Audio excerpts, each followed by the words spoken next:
పూజారి రాకముందే దేవతకు తాజా పువ్వులు లభించే దేశంలోని అత్యంత అద్భుతమైన ఆలయం. ఈ రహస్యం ఇప్పటి వరకు ఎవరికీ తెలియదు. భారతదేశం దేవాలయాల దేశం. ఇక్కడ చాలా దేవాలయాలు అద్భుతమైనవిగా ఉన్నాయి. ఈ ఆలయాల్లో ఒకటి మైహార్లోని మా శారదా శక్తిపీఠం.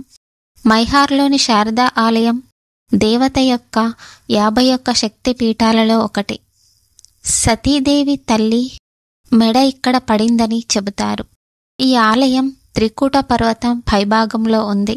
పర్వతం పైభాగంలో నిర్మించిన ఈ ఆలయంలో నిజమైన భక్తితో దేవతను సందర్శించే భక్తుల ప్రతి కోరిక నెరవేరుతుందని చెబుతారు.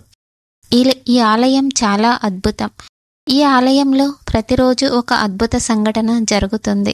రాత్రిపూట ఆలయ ద్వారాలు మూసివేసిన తర్వాత పూజారులు కూడా పర్వతం దిగి వెళ్తారు. ఈ ఆలయంలో రాత్రి ఎవరూ ఆగరు. కానీ మరుసటి రోజు ఉదయం పూజారి వచ్చేలోపు తాజా పువ్వులు దేవత ముందు ఉంటాయి.